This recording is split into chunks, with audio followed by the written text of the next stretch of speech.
Bill for this network.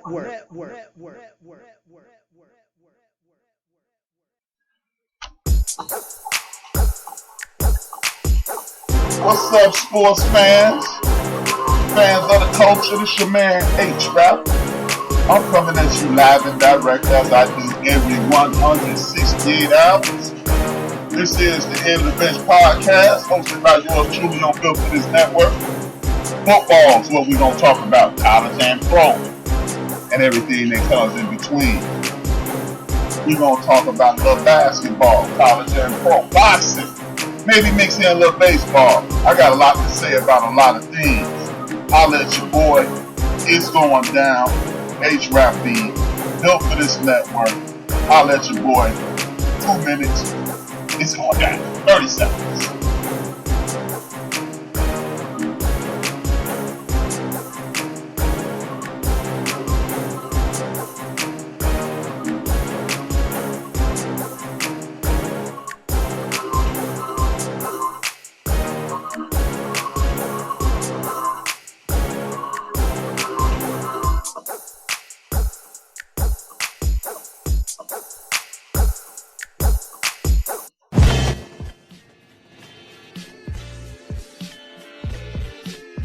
What's up, everybody? This is your man HRap. As I said, I'm coming at you live and direct from Late Rent Loud Music Studios. It is the End of the Bench podcast. Thank you for tuning in. Y'all hear the background. It's real. I'm bringing it to you every week. I'm going to keep it funky. I got some adjustments to make. They have been made. Excuse me. It's going to be dope, though.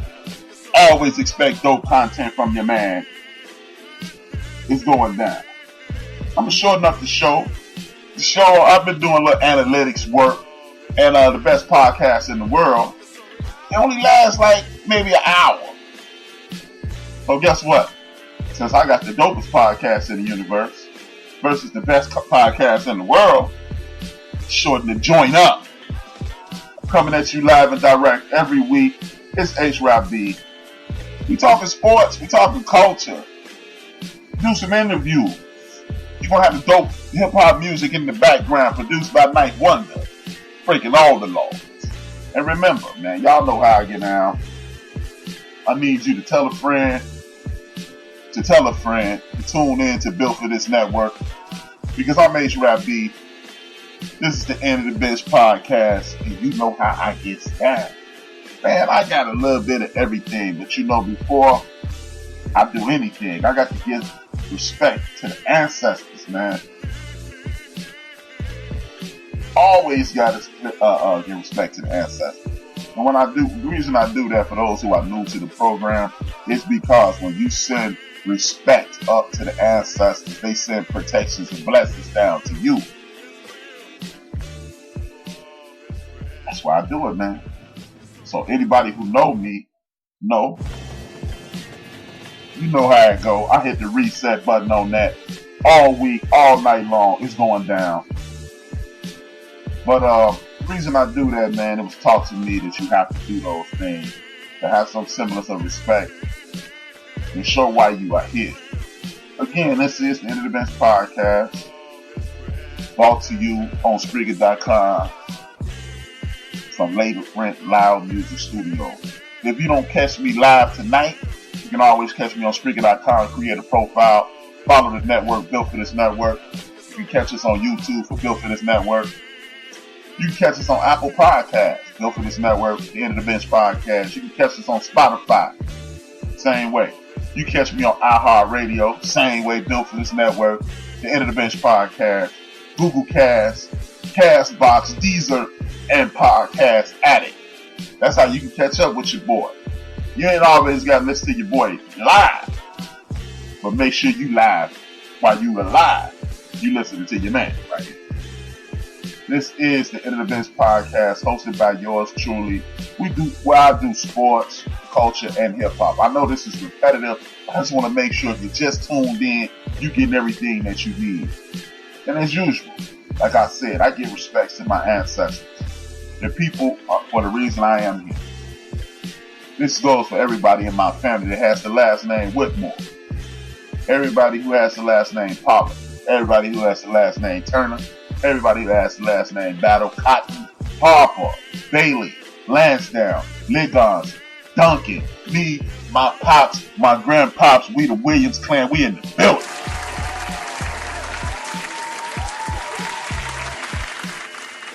With that being said, man, it was one hell of a boxing match this week. It looks like boxing is starting to make a turnaround, and I'm really enjoying that. It's all love in the boxing community from your boy. I came up on the boxing side of the game. Sugar Ray Leonard, Muhammad Ali, Larry Holmes, the great Mike Tyson, and a host of others. So when I see Deontay Wilder, I'm always embracing the new guys. He's a young dude. By the way, he's a listener, a family member to one of our dope listeners. He goes by the name of Kirby Big Juice Alexander.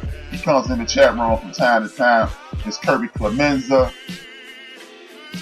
That's Deontay's cousin. I would love to see. Now we saw this. It was an action-packed fight. I think he came in on the relaxed side of the game. I don't think he really took this dude serious. And by him taking him serious, he let the dude hang around.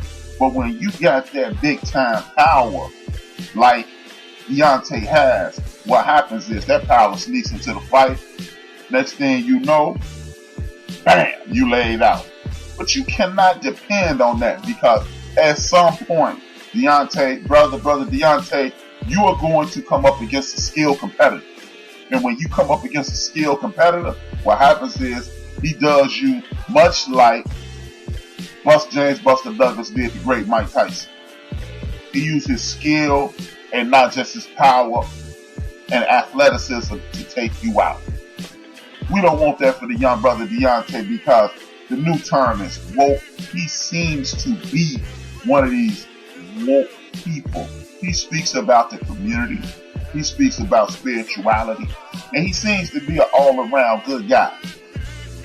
If the boxing game is to come back, he's loud. He's in your face. He's brash. He's exactly what the boxing game needs. So with that being said, I don't want to see the brother get taken out. I want to thank each and every one of you in the chat room. I want to thank each and every one of you guys who are background listening. Without you, I'm just a dude sitting in a room talking to himself. I'm already crazy. I don't need no help. You know what I mean? I really don't need no help being crazy. But help your boy not be as crazy as he normally is. But with that being said, big ups to Deontay Wilder. He is the cream of the crop in the heavyweight division. If we can bring the heavyweight division back, it'll be something to see.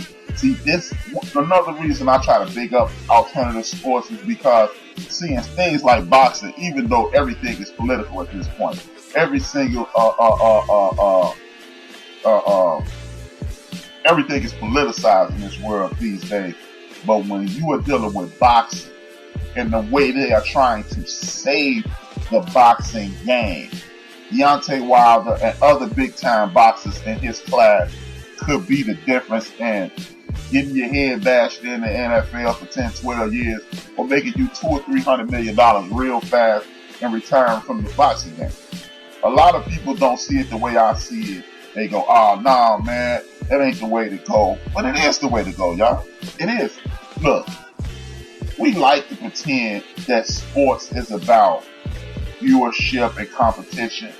But hey, y'all, sports about money. Sports is about money. If you don't believe that, then I understand. You're drinking the Kool-Aid, so to speak. You took the the red pill instead of the blue. You never decided to come out the rabbit hole. It is about competition on a certain level. It truly is. But when you're getting paid and people are consistently getting paid and making sure their children are going to college off your hard ass work, at some point you need to say, yo, maybe I need to reap the benefits of this. And if you're not, that's understandable. It is a form of entertainment, like singing, rapping, acting, and other entities. So when you're doing that, then when it's like that, you take advantage of that. I get it. TV is about entertainment, but I'm not talking about me and you. I'm talking about the combatants in these sports. They really should be looking at this like a job, because that's exactly what it is. It is a job. And because it's a job, you need to take it as such. You wouldn't go to work and say, hey, I'm doing this job. You may enjoy every day of your place of employment. And if you do, big ups to you. But you wouldn't go in there and say, hey, man, I'm having such a good time. And I just love getting this work done, so y'all don't have to give me a raise or increase or anything of that nature. You would do that. So please try not to encourage young athletes to do the same, because at that point we're talking out both sides of our mouth. And what I mean by that is this: especially in my community, we do a lot of hemming and hawing about what athletes don't do. They need to help out in the community more. How do you think they're going to help out in the community more if you're asking them to take discounts? They still have people, family, friends, cousins, uncles, brothers, sisters, and everybody else to take care of, an entourage and things of that nature. You can have judgment on that, but it's really not our place to say what these people do with their money. But you also cannot ask someone to take a discount and then spend the money that's remaining from that discount on uplifting the community before they uplift their friends and family that's affected by their hard work.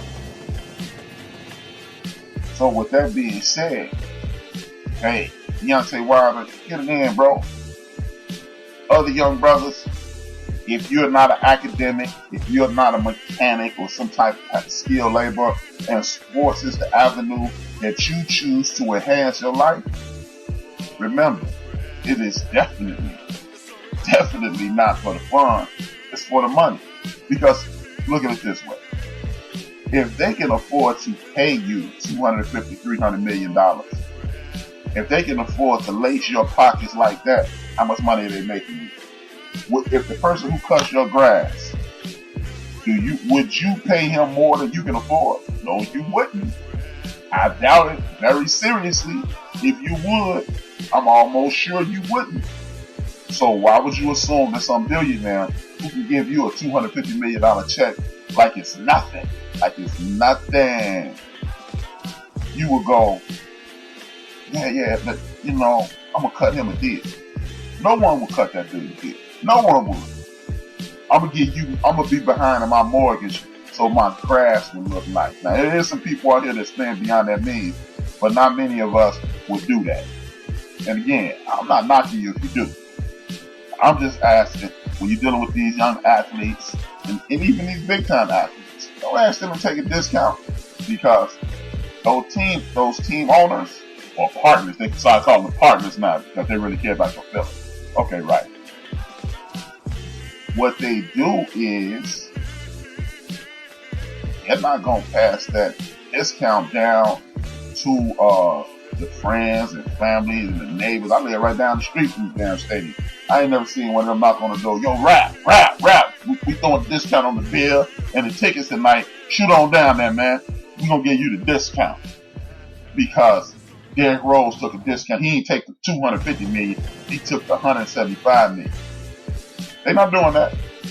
And up until and including the moment they do that, stop asking these dudes to do it. The t-shirts, the prices going up. The TV packages, prices going up. But we stand around and we say, hey man, you need to give us a discount. No, the hell we don't. Those dudes bust their asses 365 days a year. Whether they going overseas, promoting the NBA game, making money off the sneakers, conducting camps for the youth, they are always at work. So if they're always at work, they should get paid that way. If they are always at work, trust and believe, they should get paid that way. And I think it's beyond ridiculous. That's one of these athletes to say, hey man, I know you busting your behind. Hey LeBron James, tell you what, You say you spend $1.8 million on your health and making sure you're able to play this game at the highest level with the highest physical capabilities that you have. $1.8 million is the last number I heard. Maybe it's a little less, but at least $1 million a year goes to the health and the condition of his body. And we actually have the audacity to say, LeBron, Kevin Durant, and others, you should take a little discount to make sure what exactly are you making sure is happening when we ask these people to take a discount? You know what's happening? They take a discount, and the dude who signed the check gets a little rich. He gets a little more money in his pocket. He makes life for his grandkids a little easier. That's what happens. So when you have that situation, there it is. It's over. And you want them to do that. Is it real? Come on, man. Is that realistic? Is that even feasible? Would you accept that? Hey, because I want to get a ring, I'm going to give you $8, $9, $12 million back. Nobody would do that for a $75,000 ring. Even if it's a $100,000 ring. If it's a $200,000 ring. If it's $1 million ring. I'm not giving $10 million back to get it. That's crazy. That is utterly crazy. But we ask them to do it all the time. I'm asking you not to do that anymore. And if you sit back and thought about it, you wouldn't do it. I think it's absurd. Hey, take less money. Don't make sure your future is ridiculously secure. Don't make sure your grandchildren's grandchildren won't have to work. But make sure I get an hour of celebration and a parade. That's what we're really asking these athletes. You don't want a parade. You don't want a championship. You don't get a damn ring and you don't get a check. Stop asking people to take less money for your entertainment. It's unfair to them. It's unfair to you. It's kind of ridiculous to say. If you actually sat back and thought about what you're asking a professional athlete to do when you ask them to take a discount, it's something you wouldn't do. So, hey, my rule of thumb in life is don't ask anybody to do something that you wouldn't. And that's just it. I wouldn't take it. Well, you already know I ain't taking no short. So please, James Brown, please don't ask anybody else to do it. Don't ask somebody to sacrifice their money for your entertainment. That's unfair to them. It's unrealistic. And I just wouldn't do it. It's just not productive. But with that being said, let me go on to the next topic. Big up Deontay Robinson, then the Chef. Big up my buddy.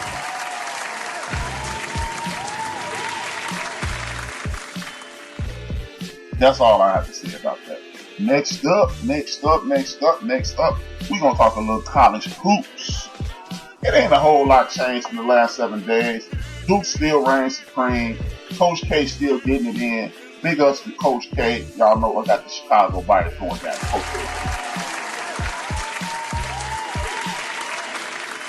One of the biggest issues in college basketball is the situation that's going on with my man Wise at Memphis.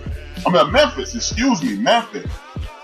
I don't really like the fact that this young man is in a world of trouble because before he even thought about going to the school, before Coach Hardaway was the head coach of the school, he donated money to the school and helped this young man with $12,000. Why is the NCAA entering these young men's finances? Why must it be a total oppression? Why? That's really what I want to know. Why is it that it's a problem if someone helps one of these young people in regards to their finances, helping their lives go along, making life a little easy for them? This young man at Ohio State got jammed up the same way. I ain't like it then. I definitely don't like it now. It is pure and utter nonsense. It is nonsensical for an institution to think they have the ability to monitor your finances, your personal finances. Listen to that, man. You are going to tell me what to do. I can't have a family friend. I don't give a damn if I just met him yesterday. He lent me the money. I can't have a family friend, a cousin, a brother, or uncle, or what have you help me when I'm in dire straits. What's the point in having friends and family if they can't help you in a bad situation? This is an agenda to further oppress it is the haves versus the have-nots all day long. All day long. But we keep going for it because it's the way college sports work. Oh man, it's rules. Look, this country was founded on breaking rules. I don't want to get into all of that, but you and I both know the rules don't mean a damn thing unless you one of the have-nots. I'm gonna say that again. The rules only apply to the have-nots. If you don't have anything, then the rules apply to you. If you don't have any money, power, the rules apply to you. If you don't have any of those things, the rules apply to you. Now,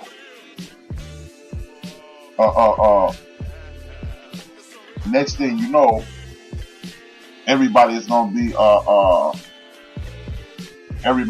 talking about you can do this and you can do that. If you don't have, they apply. If you don't, they won't. And that's just the name of the game. That's just the way it goes down.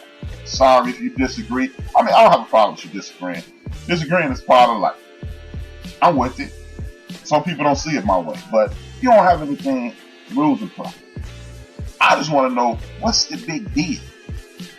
What is the big deal? Why are we on these kids' back? Why is it that it is in violation of NCAA rules that I remember at one point, if you could even have extra cream cheese on a bagel, I'm going to say that again. You couldn't have extra cream cheese on a bagel. You had young men, which I think they were engaged in a little bit of hyperbole at that point, saying that they were going to bed hungry. I can't imagine that at a big time university because you have what is called breakfast on your meal plan traditionally. Meal plan, breakfast, lunch, and dinner. And then if you're an athlete, I should have said professional, I would almost say professional. They are professional athletes. Let's get that straight. If you're an athlete, a scholarship athlete, you have what is called training table. And what training table consists of is hearty food to ensure that you get through those practices, midnight, early morning practice and midday practice. But you shouldn't be restricted on what you can earn. That's what this young man is being held to, these ridiculous standards. Oh man, you can't get this and you can't get that, because if you get any advantages, then it's going to be a problem. We want to make it fair throughout the entire NCAA. So, am I to believe that in NCAA history, we are not going to school with millionaires' children? Our brothers and sisters not going to school with millionaires' children. That's what I'm supposed to believe? I doubt it. I doubt that very seriously.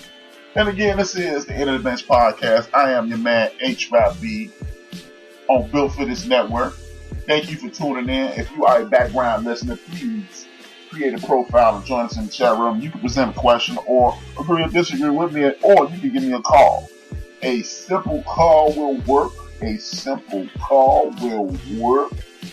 I am here to give you this number that I don't have handy, so I'm just talking gibberish until it happens.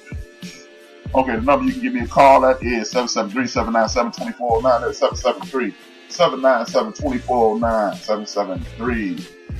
773-797-2409. This is the End of the Bench podcast. Let me continue. As I was stating, man, the NCAA is always full of it. Just like this young man at Ohio State University, he was initially suspended for a gang of a big pile of games. Now he was reduced to 2. He served a suspension. Well, what exactly did he get suspended for? That's all I want to know. What did this young man get suspended for? It was ridiculous what he was suspended for. He got suspended because he borrowed some money and paid it back so his girlfriend could come to the game. So, you want me to enjoy the college experience? You want me to bust my back, break my back, not get any money? Now I can't even borrow money. More ridiculous behavior by the National Association of College Athletics. A lot of people go along with it. You got a lot of doofuses out here talking about where they're getting a free education. Okay, well, how about this? Your employer pays your rent, gives you food, and gives you money to get to and from work. Hey, you surviving. And they even give you a stipend for clothes occasionally. How would you like that? You would not like that. So stop pretending as if this education that does not guarantee you a job, and if it does guarantee you a job, what if you want to be an entrepreneur?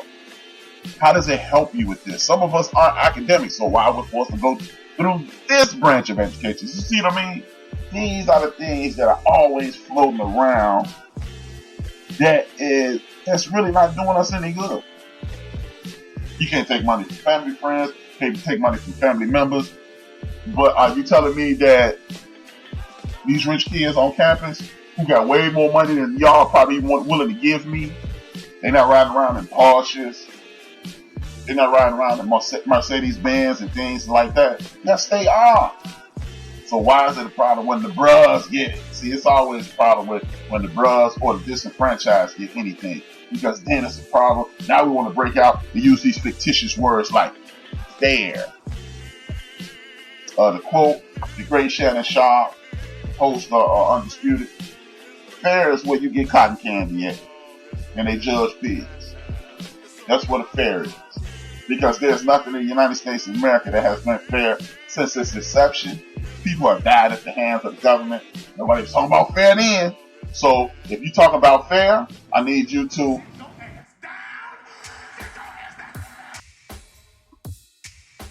fair.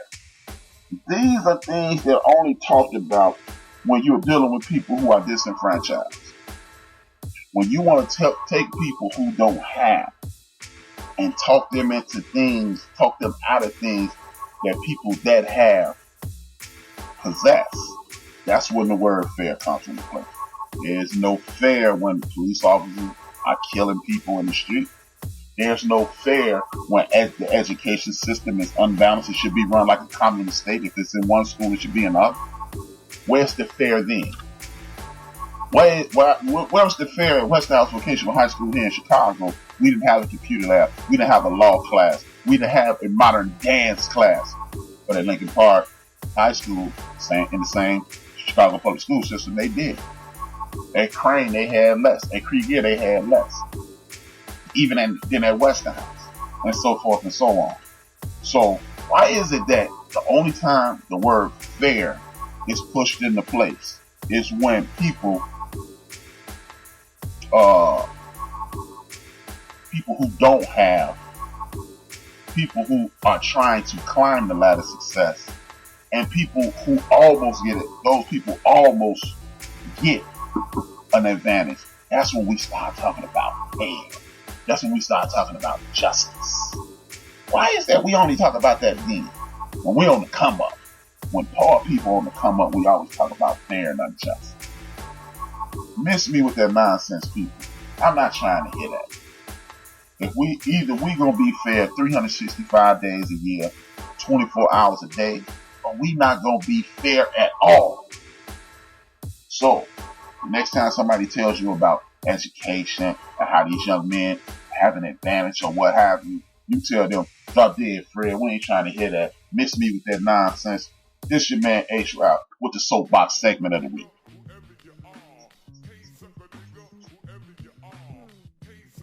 But back to this NCAA basketball ranking. And if you just tune in, this is your man HRap B. I'm on Built for This Network. This is the End of the Bench podcast. Did a little change. There's been a few changes to the program, as you can tell. It's no disrespect to my chat room chat room people, but what I've decided is I'm not going to announce people. I'm just going to acknowledge that you're there. Thank you for tuning in. And the reason I'm going to do that is because this is a podcast. There will be people chiming in that don't know you. Now, if you have a question or you want to ask something in, there's a number you can call, be part of the show, and you can write something in the chat room and I'll acknowledge you then. But as far as that, I'm just going to thank you for being there. I'm going to thank the background listeners for being there. And then I'm going to move on with the show. I want to confuse people who don't know you. Hopefully they'll create a profile and become one of you. And then we won't have to worry about that. But for now, thank you for tuning in to the End of the Bench podcast. I am HRap B, and let me keep it funky. Now,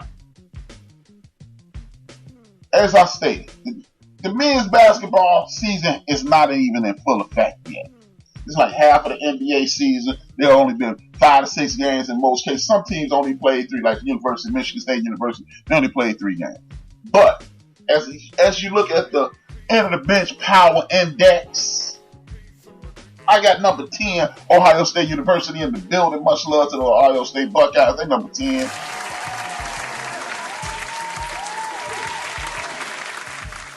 And those Wildcats at Kentucky, they number 9. With my main man, Coach Calipari. Y'all know I know he a creep, but he my man. And some people you gotta deal with. Some of them creeps and you just like them because they creep. Big up Calipari.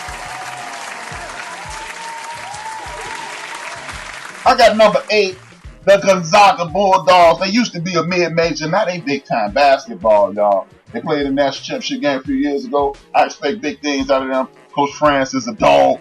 He coaching the dogs. It's going down.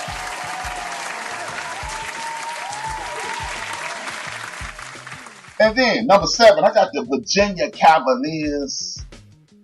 They getting it in. They won the national championship last year. They started off a little slower than normal. They getting it in, man. Holla at your boy. The Virginia Cavaliers, they number 7, but they on the rise. Holla at your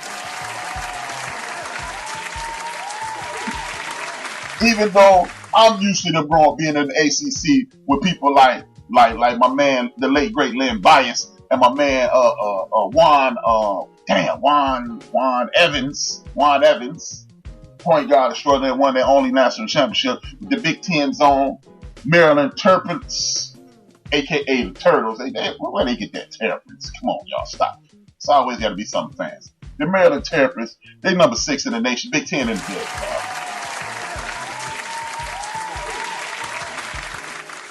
Next up, the North Carolina Tar Heels. Just about everybody. The North Carolina Tar Heels are the Yankees.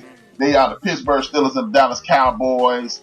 They are the Cardinals. They that team that everybody, no matter where you from, you're a Tar Heel fan. And because of that, they number 5 on my list. What's good?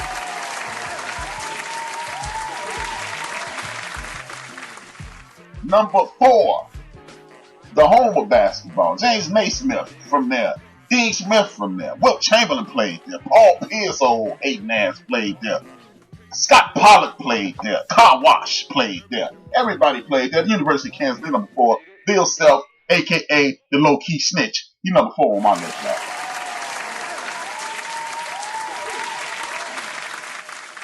This coach so dope. Juan Dixon, thank you. See, that was my man Juan. He trying to get his name said so the people who listen to the podcast on Spotify know his name. My man Juan said, "Did you mean Juan Dixon of Maryland?" Yes, I did. Shout out to my main man Juan, aka my little bro, is in the building. Thanks for the correction. See, my team helps each other. That's how we get down, y'all. That's how we get down. Now, with that being said, let's keep this train rolling. It's going down. Now, next up, thanks for the correction. I said H to the Izzo. Tom Izzo. He's so dope. Jay-Z made a song about him. That's how slick he is, man. Jay-Z made a song about a coach. I'm lying, but it sound cool though. Y'all damn near believe me. There's a couple y'all out there that said, "Oh, that's who Jay-Z was talking about." Cause you dumb. Let's just go ahead and keep it fun. Because if you thought Jay-Z was talking about Tom Izzo, you crazy. But I'm going to go ahead and let that slide. But some of y'all did think, damn, that's what Jay-Z was talking about? Because you dumb. I'm going to keep it real with you, man. If you thought Jay-Z was talking about Tom Izzo, you the sucker nigga dude to talk about in the chorus of this song. I'm just saying. That's all I'm saying.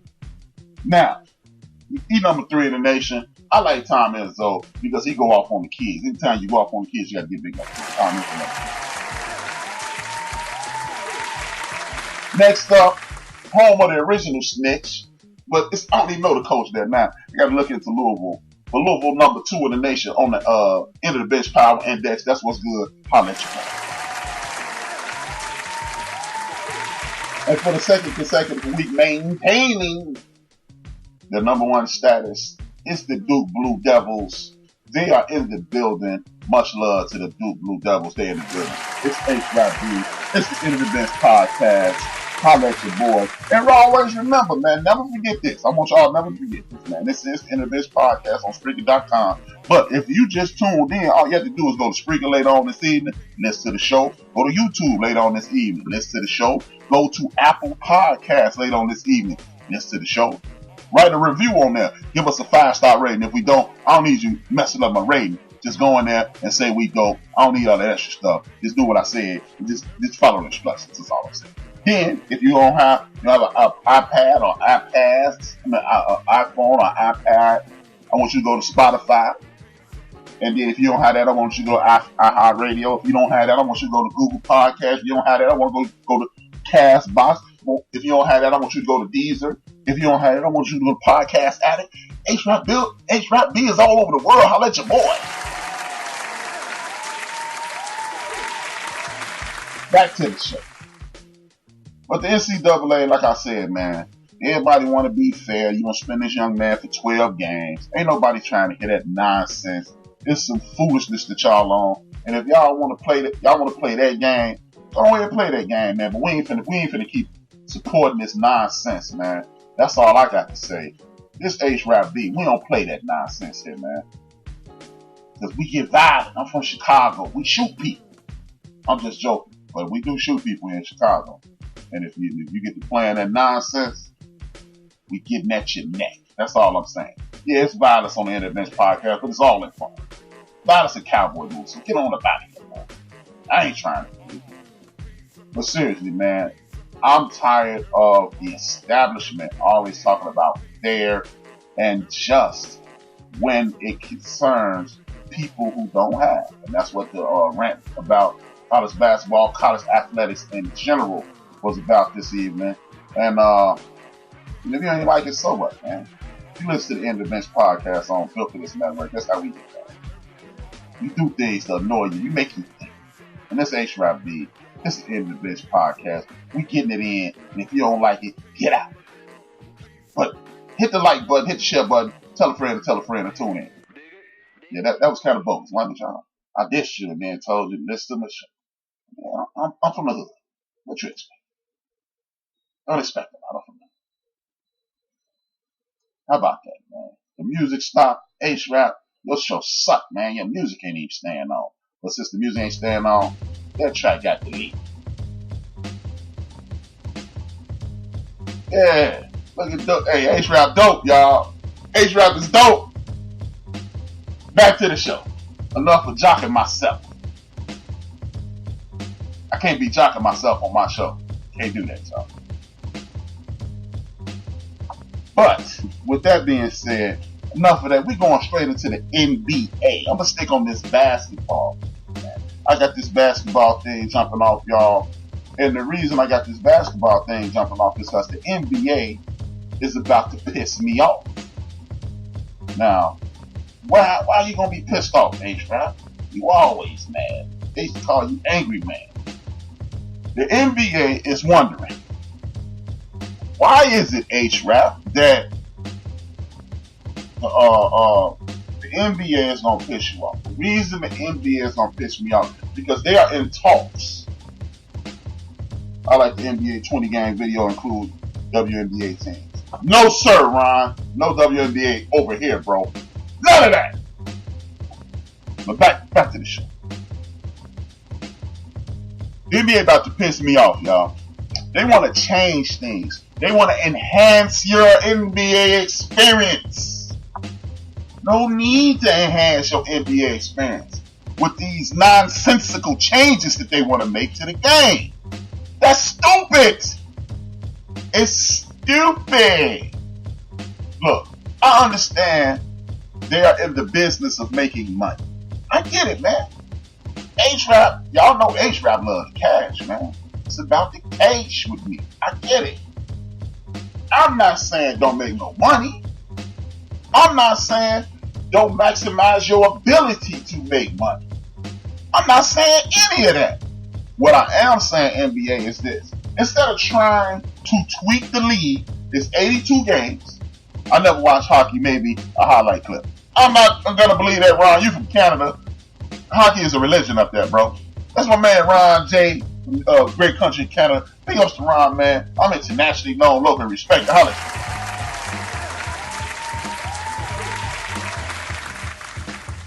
NBA ratings are down.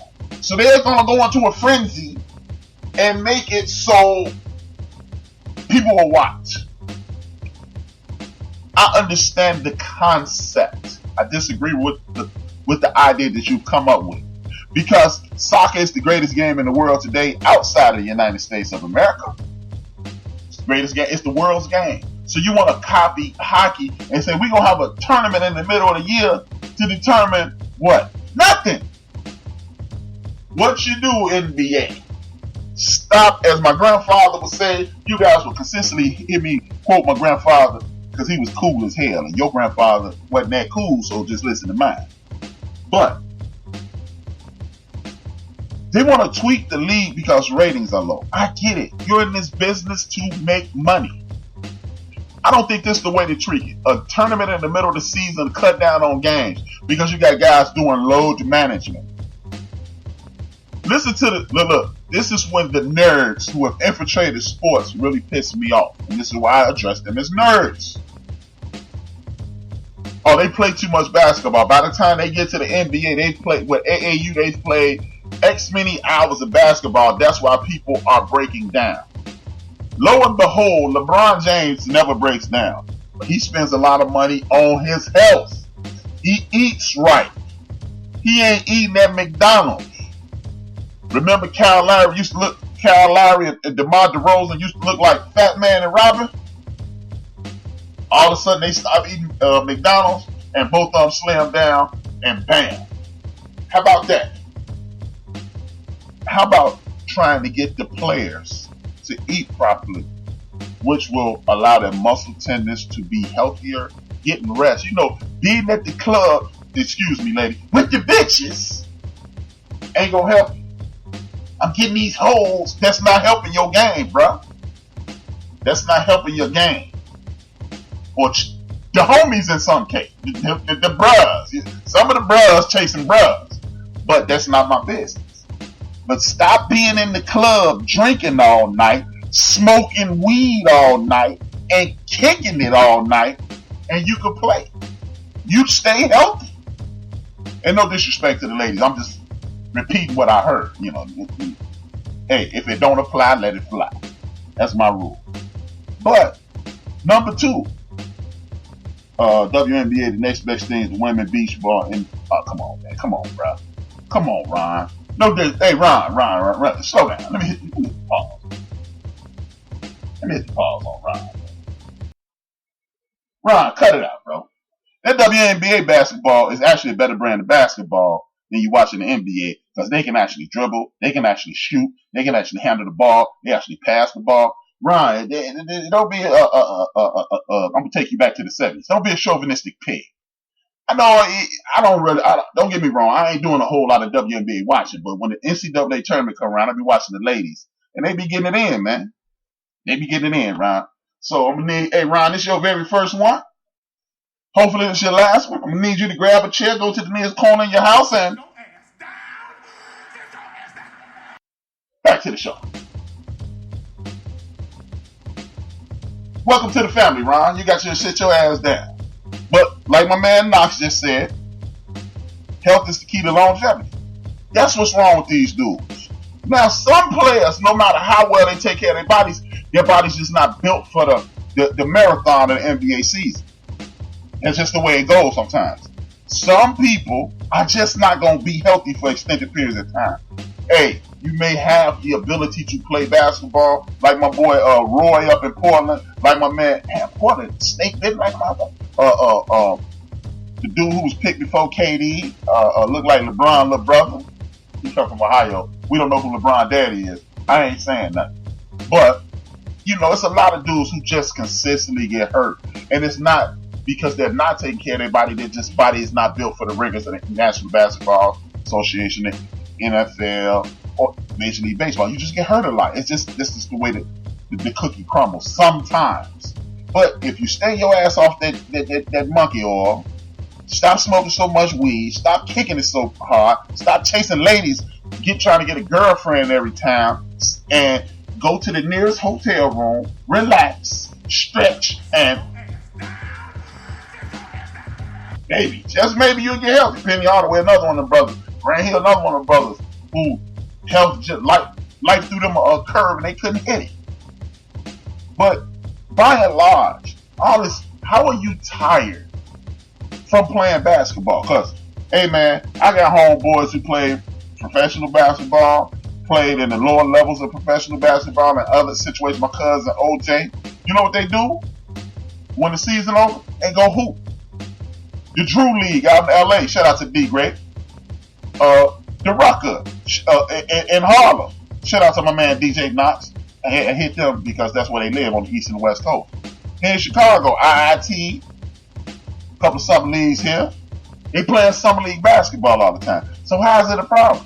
Michael Jordan had a damn gym in his house. Michael Jordan filmed Space Jam and had a basketball court built outside of Space Jam. UCLA is notoriously famous for some of the greatest basketball games ever by pros and amateurs. So how is it too much all of a sudden? It's not too much. Stop trying to tweak something that ain't broke. Would you like to know what's broke? Yes, we will, HRap. Let us know. This is what's broke. 25 years ago,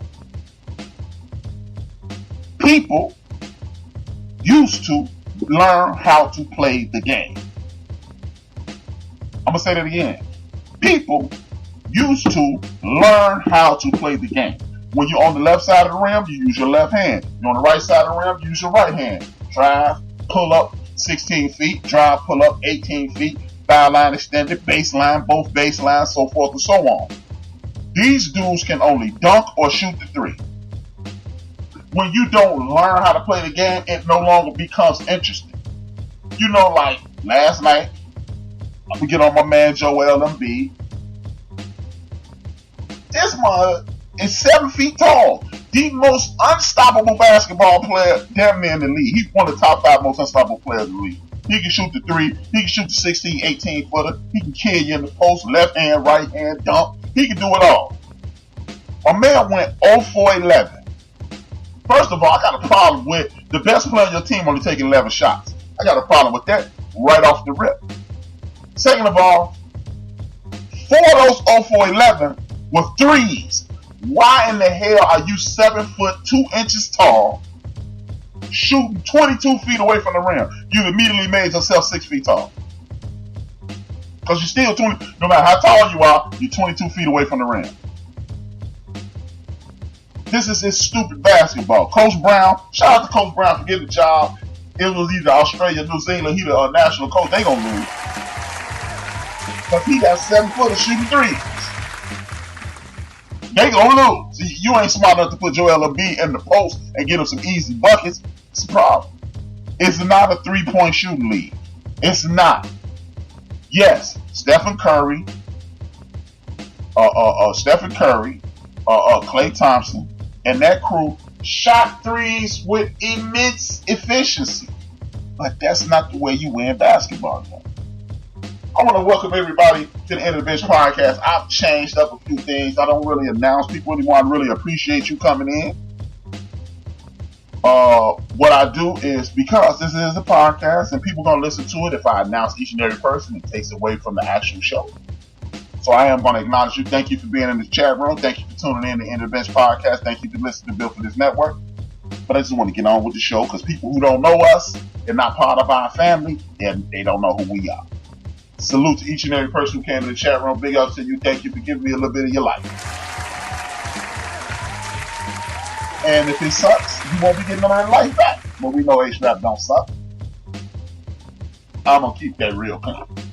Keep that G-Rap. But I do really appreciate it. Now, you know what? I got a happy medium for that.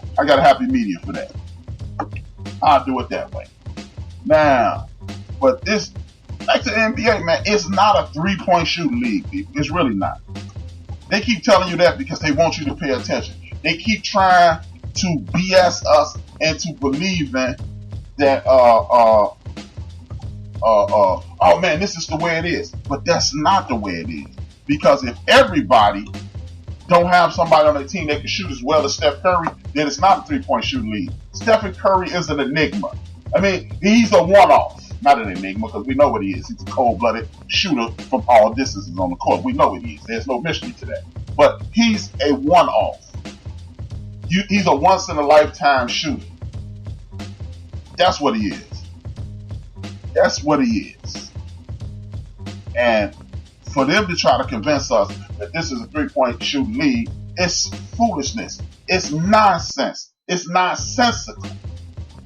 And it's not doing us any good. That's why your ratings are low. Because people coming into the stadium or tuning on their TV hoping to see somebody shoot as well as Steph Curry, and when they don't see that, they're upset. When you see people taking 14, 15 threes and missing 85% of them, it's not entertaining. That's why your ratings are low. Your employees don't have the basketball acumen. This goes back to the NCAA conversation. They need to. Gary Bettman effed up the NHL. Yes, he did, because he tried to bring in them NBA principles and messed up the NHL. Shout out Ron James. Now, if you participate in the show, I will be forced to say your name. I'm not going to ignore you, but I figured out a happy meeting. I'm going to type your name in the chat room. If I miss you, say something, and I'll bring you back up. Now, this is the problem with the NBA. Your ratings are low because most of your team has a bunch of 18, 19, and 20-year-olds. When most people don't really get basketball down until they're 21, 25 years old. When I was coming up, you had Moses Malone, leave out of high school, and a couple of others. Moses Malone was the only one that was effective. Derek Dawkins came out of high school. Derek Dawkins wasn't a superstar. He was much like these players now. The late great Derek Dawkins, rest in peace. But by and large, your greatest players ever went through the rigors of learning how to play the game. Don't tell me about LeBron, don't tell me about KD, and don't tell me about Kobe and McGrady, because you got a litany of other but every Kobe, every LeBron, every KD, and every Tracy McGrady, you got 1,000, literally 1,000 dudes who did not make it. So don't tell me about the one out of every 50 guys that made it. Let's talk about the dudes who didn't. And the reason a lot of these dudes didn't, politics is a major reason, but the reason they don't make it is because they don't really know how to play basketball. And a coach like Greg Popovich, this whack-ass coach Bowling in Chicago, and a couple other coaches around the nation, they're in the business of winning now to maintain employment. They are not in the business of teaching art that you should already know. Sorry, it don't work like that. So, NBA, get in with the NCAA. Start letting these dudes make some money. They'll stay in school a little longer. And when they're making money, staying in school, they'll get that mythical education that you keep telling everybody about. And then they'll make your viewership better. How about that? It's just like this. You used to romanticize college players, then they matriculate to the pros, and then you want to see them in the pros. Do the same thing, you get the same results. I'll let your boy. It's HRap. That's what I'm talking about.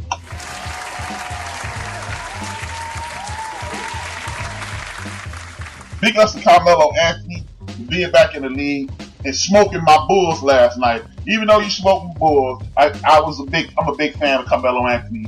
I'll let your boy. Big ups to Carmelo. Now, how about this, y'all? The Claw left Canada, and the Toronto Raptors are still kicking ass and taking names. Big up to the Toronto Raptors. Didn't nobody see them coming. Big ups to them.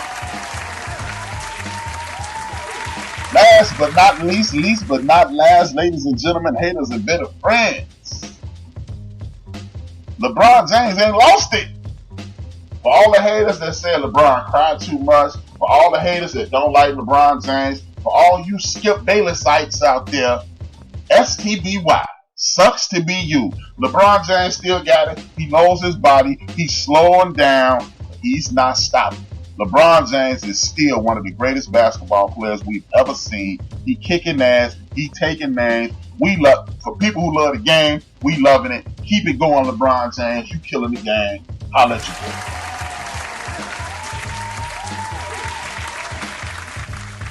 The flavor of the month is this second-year ball player by the name of Luka Doncic from the Dallas Mavericks.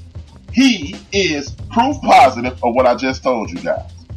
The reason the NBA ain't no more is because they let a dude like Luka Doncic come in. Not that Luka Doncic is not a wonderful basketball player. The man got handled. He got the flame on jumper. He got the drive to the hole. He got a head for the game.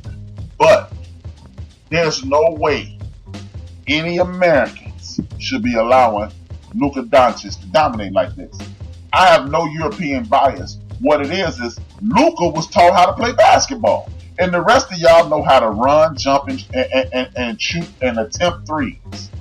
Run, jump, and attempt threes. There's very little ball movement. See, Luka, whereas he's a good ball player, he got with the right coach. He got with a coach with an old school mentality, move the ball, put you in position, players movement, and then he sets you up to get it in.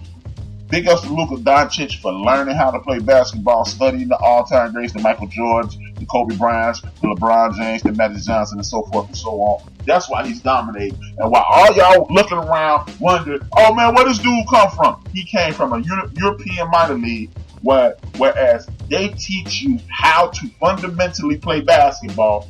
And while you guys learning how to play Xbox on your TV, these guys are overseas learning how to play basketball. Big ups to Luka Doncic. You get it in. I'll let your boy. Yeah.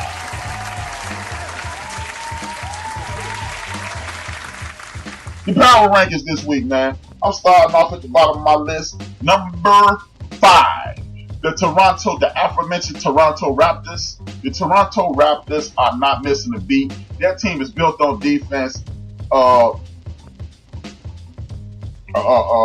Their team is built on defense. Their team is built on sharing the ball. They are also playing exactly how I just described, and that's why they're successful. They're successful because they are playing basketball and not playing a video game. Big ups to them. And my man, Pascal Siakam, looks like he's going to be in the MVP conversation. Do I think he's going to beat out my main man, Giannis Antetokounmpo? Hell no. Antetokounmpo? Hell no. Is he going to beat out Kang, LeBron James? Hell no. But he's going to be in the conversation because anytime you have this team who everybody counted out like they was the backup singers from New Edition and they still in contention, holla at your boy Pascal Siakam. He got that bread. He might be the first player in league history to win back-to-back most improved players. You heard that on the End of the Bench podcast. It's your man HRap. Holla at you.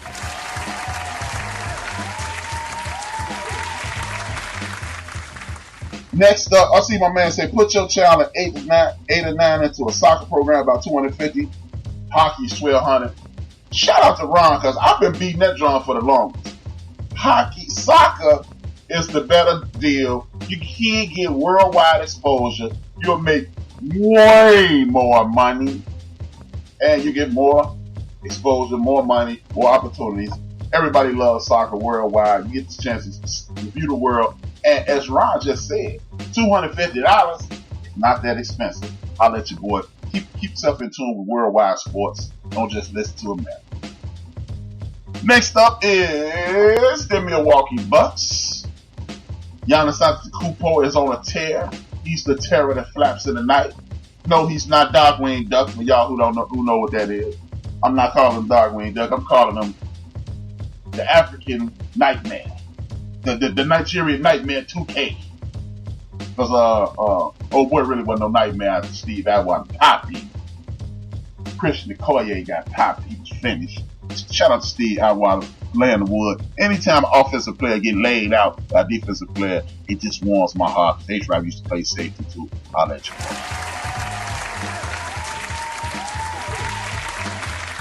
Now, Giannis Antetokounmpo getting it in. He scored a nifty 50 last night.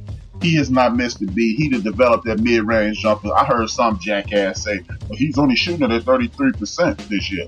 Well, who the hell goes from not shooting threes at all to being Steph Curry? Nobody. See, that's why I keep telling y'all, stop turning down TV. Y'all tune in to Ben for this network. Holla at your boy HRap B. Because you don't need to be listening to that nonsensical foolishness. Because if you think I think you should listen to ESPN, this is my answer. wrong, wrong, wrong, wrong. Wrong, wrong, wrong, wrong. You're wrong, you're wrong, you're wrong. Exactly. Next up, my main man, James Harden, Mr. No Playoffs, Mr. I'm killing it till it counts himself with Russ, super OC, out of control, frantic, Westbrook. If you like Russell Westbrook, sorry, the man OC is hell. But the Houston Rockets, they out there hooping like it's open gym, and they got next all night. Even with that being said, my man James Harden is still licking shots at people all regular season and killing the game. And hey, there's no stopping them. You can only hope to contain them. James Harden, Russell Westbrook, Paper Man got more sons than D'Antoni in the building. Much love to the Houston Rockets. My man Ron chiming in with all this hockey conversation. You know we don't talk no hockey. Gary turned me off the NHL when he took Toronto out of the West Division and put them in the East. No more Toronto, Montreal, Stanley Cup. What the hell? I am totally oblivious to what you're talking about, but I know in your country, hockey is king, and anytime you come in and flip the script, that is crazy. If these are the two most popular teams in the country, you should make them go head to head. I do get what you're saying though, Ron. That would be like if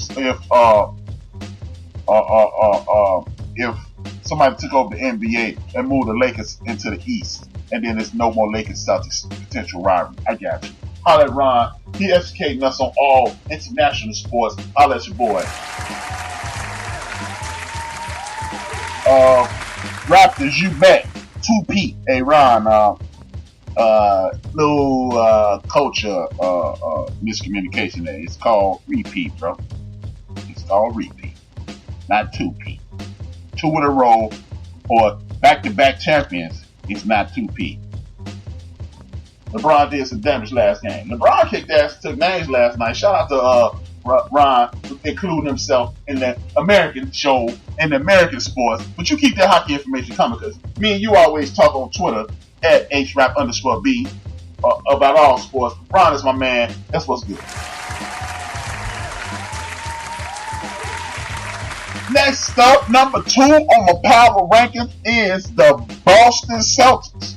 Subtract the cancer, aka, and I'm not talking about his birthday, Kyrie Irving, and the Boston Celtics back on track. Man, I'm so glad that the young brother Kemba Walker, after banging heads, did get banged his head, is not out on concussion protocol. Big up to him, but the Boston Celtics have not missed a beat.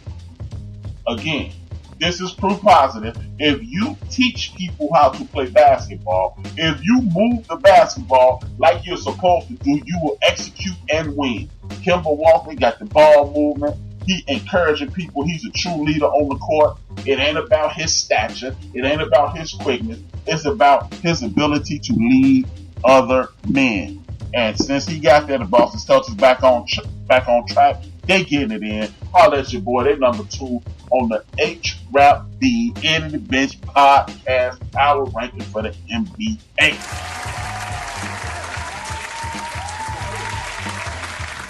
There's only one team that can be number 1, the most goodest team, and I don't. If you correct me, I'll talk about your mouth. But I said it right. Most goodest. Most goodest is good, best, better, and most goodest. And the most goodest team in the National Basketball Association today is the team with the most goodest record, with the most goodest 2 players, and they go by the name of the King and A. Man, that's kind of dope. I might have to. Hey, that's intellectual property, Lakers. I know y'all listening. The King and A. Instead of the King and I, it's the King and A. If y'all see that on a t-shirt, let your man know I'm suing the Lakers or anybody who do it. Intellectual property, that's mine. They are 15-2 across the board. 88% of the games they won. Lost 1 game at home, 1 game on the road, 1 game in the division, 1 game in the conference, averaging 112.1 points a game, giving up 103.2 points a game. They on an 8-game win streak, 9-1. They in the building. The Los Angeles Lakers. Caveat to the Lakers. I know D-Grade in the chat room and my girl low key in the background, they going crazy because that's their team. That's their team. But hey, let's not get carried away. They have beat up on the retards and the little sisters of the poor. I'm just saying. I'm a big time LeBron James fan, but they didn't play what's the team they played? Oklahoma City Thunder twice. They didn't play the Spurs, and the Spurs lousy at this point. I got to give it up for the Kang and A. That might be dope, man. The Kang and A. I'm gonna put that on Twitter tonight. I don't need the Lakers stealing my merch, but give it up to the King and A anyway, because you know what? You can say what you want to say and put it out there the way you want to put it out there, but at the end of the day, you have to execute. The Los Angeles Lakers are executing. The King and A are getting it in. Big ups to the Lakers, best team in basketball. According to the End of the Bench podcast, I'll let you know.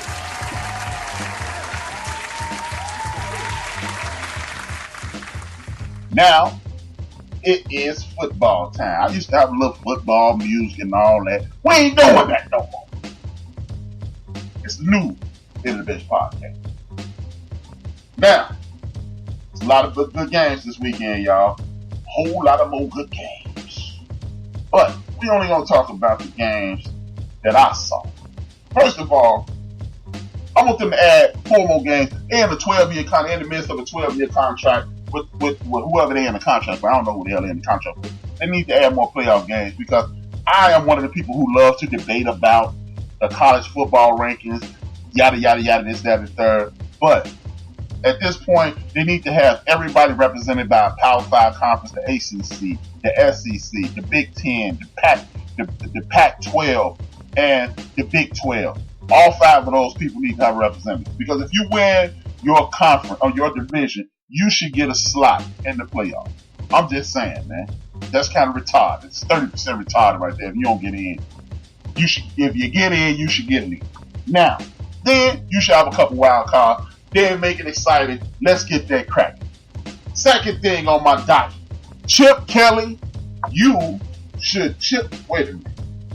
I just got to ask one question to people who live in Los Angeles. Should Chip Kelly keep his job? Just so very many ways for me to say this to you. Never, not in a million years, absolutely not. No way, Jose, no chance, Lance, yet, negatory, nah, and of course my own personal favorite of all time, man falling off of a cliff. No!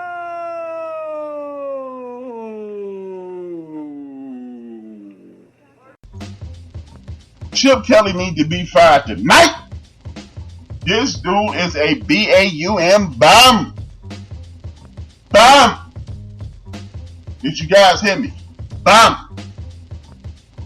This is one of the worst. Hey, this is proof positive that you should stay where you're comfortable. There are 3 cases of this. Coach who left Louisville to go to the Atlanta Falcons, go back to Louisville to get coached. He get fired. He was our RG3 coach. The coach at Rutgers left Rutgers to go to Miami. Got fired at Miami, went back up to Rutgers. Now they told him to kick rocks and flip-flop. And Chip Kelly, you should have stayed your ass in Oregon. You had that thing smooth rolling up there. And now STBY, it sucks to be you, Chip Kelly. Because you about to get fired from UCLA, and there's no way in hell you should get fired. I'm not going on the racial angle. I'm going on the strength of this and only this. Mr. Kelly, you are in the state of California. USC is sucking all to be damn right now, and you still can't have a winning program. You're in one of the hotbeds of college athletics, basketball and football. You are in one of the greatest cities in America in regards to recruiting. Hey man, I am gonna get you to come where it's sunny and warm at least 10 months of the year. Whole lot of beautiful girls, Hollywood aspirations, connections, and you can't get nobody to come to that school and kick ass in football. Chip Kelly, you need to be fired. You don't need to be fired. You need to get your pussy ass fired. Like they say at the plant, they about to fire you, man. That's what they need to do at UCLA. My man, wait, Hold your horse. I don't have a horse, Ron. I have a pit bull. Hold my pit bull. But Chip Kelly, he needs to be out of here. Jalen Hurts, quarterback, Oklahoma. You were looking so good early this year, and now you're falling back into these old ways. You're getting comfortable. The offensive line ain't holding up the way it used to, and you are hitting wide open linebackers and safeties, Jalen. If you don't want to learn how to catch and be a real good rendition of Anquan Bolden, I suggest you stop throwing them picks. Next up, Alabama. For those who want to dig that grave and put Alabama in it, not so fast, my friends. Alabama has had at least 6 years of top 5 recruiting classes. That means the dudes on their team that are not playing are better than the dudes at a lot of these schools throughout the nation starting. Don't push dirt on them so fast. I understand my man Jones only beat Arkansas and Rudy Pooh State University in the Pooh Bud Leagues, but Nick Saban is one of the greatest coaches in the history of the game, and that's not because he just down in Alabama. He know what he's doing. Don't count out Alabama. This week brought about some of the better games of the weekend. Penn State, Coach Franklin, one of my favorite coaches, against Ohio State. This was a game that was open before it started. It started off as turnovers. The only thing I didn't like is the fact that the Ohio State University, what they did was allow them back in. That's not a good sign when you're at this end of the season. You're supposed to take that momentum and run it down their throat. Sorry, Ohio State. I got my eye on you, bro. Oregon versus ASU. Shout out to Coach Herm Edwards. You play to win the game. Shout out to Herm Edwards for the biggest upset of the weekend. I watched that game, people. I don't understand it's people, but this is the HRap End of the Days podcast on Built for This Network. You correct me, your mind. But I watched this game, people. This quarterback for ASU, quarterback's last name is Daniel. I don't even know his name. His name is Daniels. Little skinny kid, but the boy got game, man. Pay attention to this young man. And you got Coach Herm Edwards out there. He gonna kill the game. I'll let your boy. Great game. Oregon, again, STBY for Oregon. I'm gonna need the people at Oregon, as they normally do, grab the closest chair that they near, find the next corner, get you a big box of Kleenex, and sit your ass down. Sit your ass down. Because y'all ain't going to the playoffs.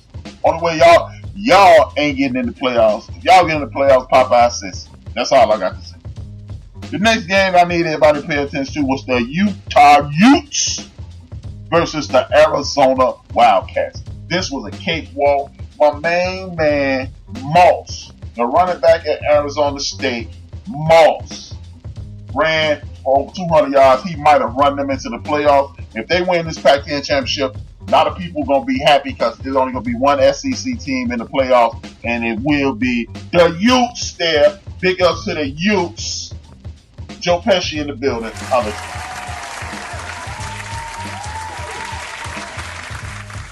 Due to extenuating circumstances, there might be some racist tweets out there behind the homie Joe Burrow, or the not homie Joe Burrow, because if y'all here throwing racists around, you ain't my homie, you creep. Allegedly creep. Alleged creep. So I'm going to go ahead and give it to Justin Fields, man, because why I ain't voting for no racists, man. I don't play that. Look, you can't. I don't want to hear this when I was 15. I was saying that you was a racist when you was 15. You just a 21-year-old jackass now. I'm not trying. I don't want to hear this nonsense about forgiving. Because I wasn't doing racist stuff when I was 15 years old, so I expect you not to do it too. Ladies and gentlemen, here comes the Carl Thomas segment of the show. I got the number one Chief Rocker Jersey Byron in the building. What's good? Yeah, man. I just wanted to make a correction and speak on another thing or two. The correction is Petrino left Louisville, went to the Falcons, then he went to Arkansas. Remember, he was on a motorcycle with that Gentile young girl. He got caught up. And then had to sit out for a minute, then went back to Louisville. that was on that aspect right there. So Pitino been around a little bit, but the point was when you find a place that you secure at and winning, stay there instead of chasing fame. Yeah, well, shit. These motherfuckers chasing dollars, man. You know what I'm saying? You always say go get your money. Yeah, chasing dollars. Well, let me see. Coach Harbaugh, $9 million. Coach Saban, $9 million. Willie Taggart just got $15 million to get fired. Sound like a lot of money to me, but I'm poor. Yeah, but Harbaugh left the 49ers. Actually, Harbaugh got fired from the 49ers. Oh, he got fired? Yes. Harbaugh couldn't get along with the owner and the general manager. You're talking about the original crew when they left? Yeah. He got fired when they left? Yes. Oh, okay. He couldn't get along with the owner, Ned York, and at the time the general manager didn't get along with Harbaugh either. Ned York, brother-in-law of Eddie DeBarlo, fired everybody, hired John Lynch, and hired the young boy Shanahan. Yeah. Hey, but the young boy from Arizona State, I seen him back in the middle of the season when they went to Michigan State and whooped that ass. He brought them down the field with shit about a minute and some change left to win that damn game. He definitely going to be a true freshman. And on that Ohio State thing, right? By the way, Ohio State is number one in the college football poll tonight. But anyway, on the Ohio State game, that was to answer the question to all the critics that said they haven't been in a situation where they was under some conscious scrutiny. You know, they buried themselves and put themselves in a hole, and then showed that they still had enough strength to get out that hole and win the damn game. They would never lose in that game, would it? I know, but I'm saying. So how were you in the hole if you would never lose? Wait, hold up. I mean, they was in the hole because they was on a point of losing. You see, they was up by 14. A touch. I know, but I'm talking about after before they kicked the field goal, they was only up by 7. If they would have scored, they would have tied the game up. But they held them down and made them kick the field goal. So where's the hole? That was a hole. But shit, you winning. They was down. But still no HRap. They was about to tie the damn game up. They had momentum. To basically tie the game and eventually put Ohio State on the pressure pass. But they didn't press it, and the pipes didn't bust. They did what they had to do, and they won the goddamn game. That's all it do. You know? And you talking about Alabama. Alabama better hope they don't beat them.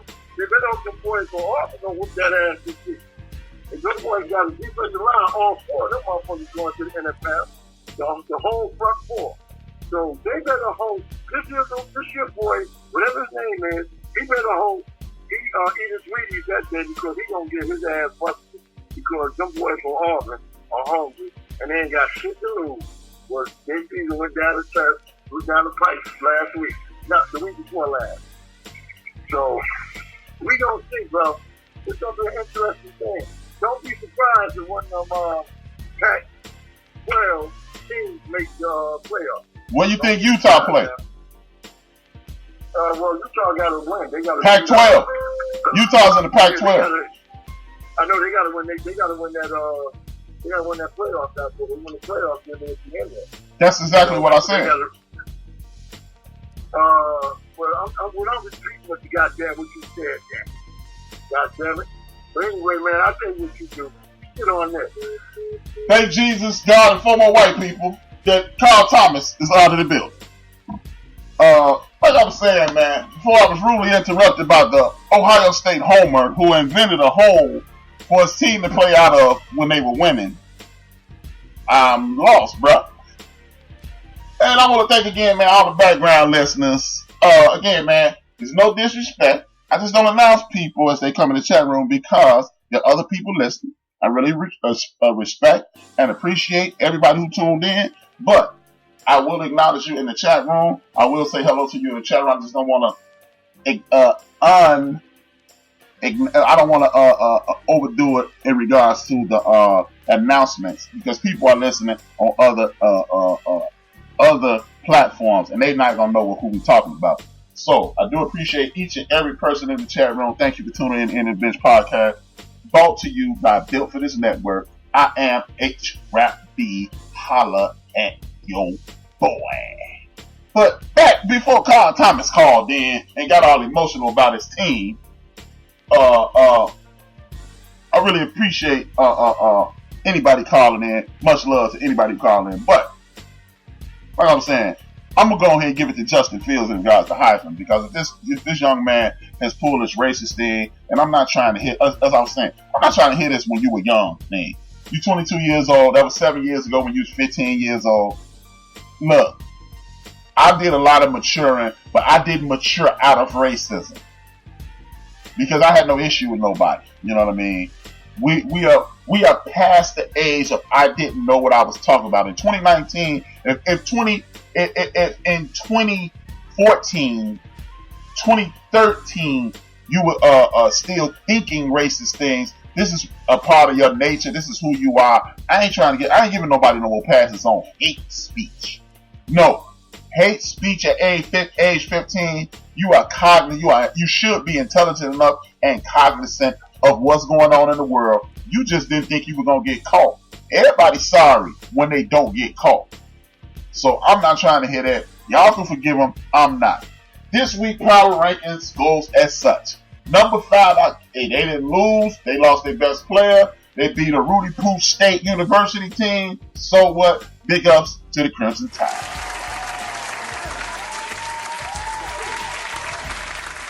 Next up, number 4 in the nation, UGA. A lot of people don't care, but hey, UGA, big time defensive line, one of the best defense, if not the best defense in the nation.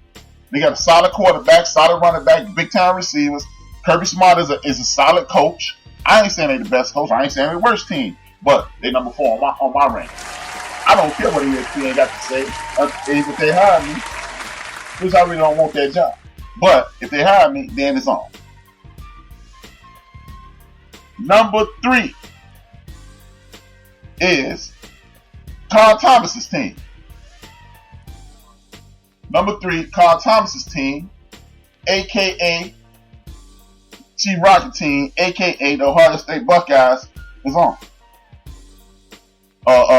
They're number 3 in my, they're number 3 on my list. Number 3, look, I like the Ohio State Buckeyes as a big-time competitor. I was disappointed in how they played this game this weekend against Penn State. It's cool.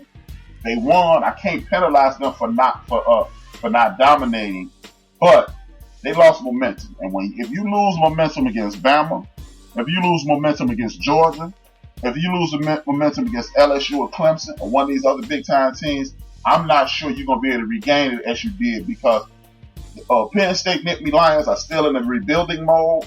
Kevin Franklin does not get the talent that, I'm not sure what the coach, this new rookie coach, he's doing a bang up job at Ohio State.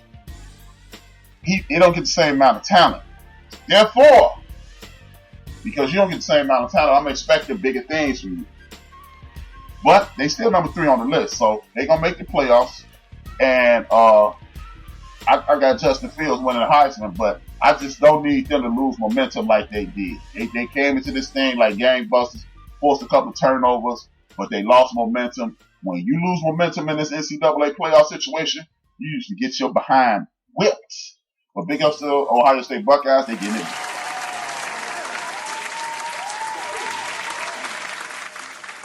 The champs are here at number 2. The champs are number 2. To beat a man, you got to beat the man. And until they beat the man, that's it. If you can't beat the man, you cannot beat a man. So Clemson, the ACC is super gabalucho this year, super trash-rific, but Clemson is chucked with talent. They lost a lot in the NFL draft last year. Dabo Swinney is a solid coach, a very good coach. I'm not going to disrespect him by calling him a solid coach because he said some things I ain't like. I'm not going to disrespect your abilities because I don't like you no more. But he says some things I ain't like, but Duke and coaches behind on. He been in 2 of the last 3 national championship games, two different coaches. Two different quarterbacks, Sunshine and Deshaun Watson. Kelly Bryant was there. He still kicked ass. He got popped that year. But it's all good. At the end of the day, I got Clemson number 2 in the poll, in the Built for This Network. The Built for This Network End of the Bench podcast poll. Big up to them. And I would go to my grave saying, the Titans of LSU are the number 1 team as of the 26th of November 2018. The LSU Tigers are the number 1 team in the nation.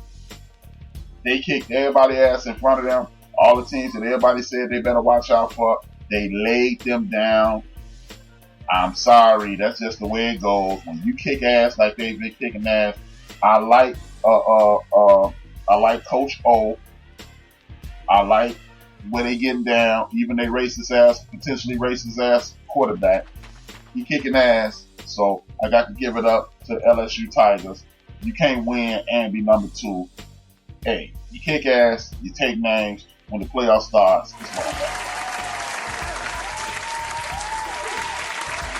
This leads me to the National Football League. Now, people, ladies and gentlemen, haters and bitter friends, the NFL is back at it again. It was insane, man. The NFL was insane this week. We are coming off a week in which we had a fight that was overblown, over-broadcast, and over-talked about. People act as if we haven't seen a football fight and a violent football fight before. I remember, as a native Chicagoan, I remember one time in a preseason game, Stump Mitchell and another running back from at the time it was the St. Louis Cardinals, was stomping the life out of one of the Bears on the sideline. A fight kicked off in the middle of the field. They cleared and started the game, and Stump Mitchell and another running back was stomping this dude on the sideline. Preseason game. I've seen Lyle Alzado grab the face mask of one of the New York Jets. I think his name was Bubba Paris. Lift his face mask up, punch him in his face, and pull his face mask back down. So when they overreacted and played to the sensitive side of their audience, aka women's sensibilities, it really annoyed the hell out of me. First of all, they were telling a story that was not correct. If you really want the story, you should have turned to the NFL Network. The reason I say turn to the NFL Network is because the NFL Network was telling the truth. They weren't playing no games, and because that network is owned by the players, they don't have to play media because they can't be fired. It is a network owned by the NFL. The Players Association gets a portion of the proceeds from that station, so they don't have to play radio with them. Play TV with them. And the reason I bring that up is it was a bogus fight. Now, we saw how it shook out. A week later, our brother Myles Garrett came out and said what inflamed him was a racial slur. And all the usual suspects came out. The fat ass Jason Whitlocks and the punk ass Stephen A. Smiths. They always carry the water for the establishment. It was no shock. Lately, I've been disappointed in my main man, my Twitter buddy, Marcellus Wiley. But Marcellus Wiley stood up and told what I believe is the truth, or gave a perspective of the truth that is feasible. He didn't say Mason Rudolph did throw a racial slur, and he never said he didn't. What he did say it was possible. Jason Whitlock, as usual, went with the racial card. Stephen A. Smith went with the same thing. This is why you got people like Terrell Owens calling Stephen A. Smith out. He said Max Kellerman seems to be blacker than Stephen A. Smith. Stephen A. Smith was immediately offended by this. The thing is, a lot of people pretend that this term, blacker than you and blacker than me, doesn't fit in some instances. Because it does. It does. Whenever you are always trying to hold up the establishment and maintain status quo, you do our community a disservice. Look, I don't have a problem with Smith and Whitlock having a disagreeing with my point of view. I don't even have an issue with Stephen Smith and Whitlock consistently siding with management. Hey, that's your get down, brothers or fellas. I'm cool with that. I don't have a problem with you doing that because that's how you. If that's truly how you feel that way, homeboy. Feel that way. Get down like that. I don't have a problem with that. What I do have a problem is when you villainize the bros and make it look like every brother with an issue is making an excuse instead of being an honorable human being. When you are so corporately bound that you have no use to the community, that's when I have a problem. Look, I am a bombastic lie. Here's the real dope. I have more in common than Stephen A. Smith than I don't. I'm ridiculously loud. I'm ridiculously opinionated. I stand on what I believe and can't nobody budge me. So in regards to hating Stephen A. Smith as a person, no, I don't. Like I say, we got more in common than we have not in common. Again, what I have a problem with people like Jason Whitlock and Stephen A. Smith is, if it came to somebody from another culture, they always have the benefit of the doubt, or they always show you how the ice on that side of the fence is cold. But if a bruh do the same thing, it is the most egregious offense in the history of the world. Case in point, the young brother Josh Gordon, I hope I'm not saying his first name wrong. Gordon, the wide receiver who used to be in Cleveland, got suspended several times for the usage of drugs. They kept saying marijuana, but it leads me to believe he was addicted to a substance much stronger than marijuana. Him and Wes Welker were suspended on the exact same day. Smith and Whitlock called him the biggest dummies in the history of the world. They drug him up and down the street. Wes Welker was suspended that same day for Molly, and Stephen A. Smith, and I quote, said, well, I heard Molly is used to pick up the honeys. So how am I being mad at a brother trying to pick up the honeys? That's why, those kind of statements is why I have an issue with Stephen A. Smith. Anytime you can always see wrong in somebody who looks like you and never see wrong in other communities, that's when I have a problem. That's why I'm always have a problem with you. Again, you agreeing with me the way my ego is constructed? I don't ever need anybody on earth for the rest of my life to agree with me. And I'm going to stand strong on how I feel. Trust and believe that. I'm going to live on how I feel. But please don't tell me that you always carry the water for the man. You can never see that. And that's why people like Terrell said what he said. And that's why a lot of people held his feet to the fire. You got people like the good brother Michael Eric Dyson, who in my opinion is just trying to keep the peace, because I watched the clips with Michael Eric Dyson on there. And even he was letting Smith know, bruh, cool out, you tripping. And he's speaking matter-of-factly about things that he doesn't have the true facts on. So I can't speak for the other brothers that don't like Smith, but I'm a brother who really don't like him. I had an interaction with him once, and it didn't go well, nose to nose.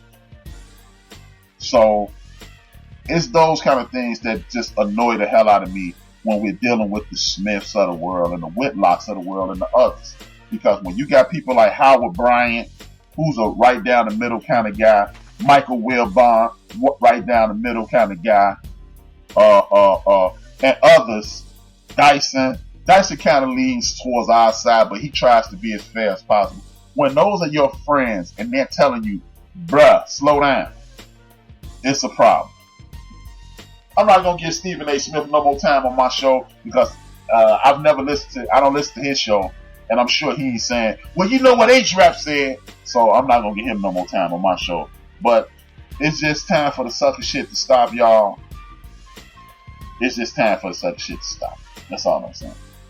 Now, but back to the Myles Garrett situation. I'm going to sum it up in a nutshell. And a lot of people don't like when I talk race, and I don't give a damn. Because it's my show and I'm going to bring up race. Myles Garrett was under the impression, in my personal opinion, that his academic acumen was going to pose for a shield for his skin color. And that's just not the case. You know, he was lovable, intelligent, intellectual Myles Garrett till he clucked homeboy upside the head. I challenge anybody at HRap_B if you want to challenge me after the show. But I challenge anybody to look at that film and tell me when homeboy number 66 grabbed Myles Garrett, his shoulders don't relax and he don't get excited again when Rudolph is climbing over that brother to get at him. But I don't know if the racial slur was said. I'm gonna take his word at it because he don't have any room to he don't no reason to lie. But he thought because he was an intellectual guy and they told him he was the smartest Negro in the history of the league and all this, and he wants to go to medical school, he forgot. You do the wrong thing, then you a nigga too. So he tried to take the intellectual approach and not scream from the high heavens, this is what was said to me. And now hopefully, now you know. And y'all could, oh man, the NFL ain't like that. Yes, the hell they are. They are run by old white billionaires. 65, 70-year-old men. I'm sorry. If you don't want to believe this or you disagree, it ain't a whole lot of rich white men that grew up in the United States of America that's feeling favorably about people that look like us.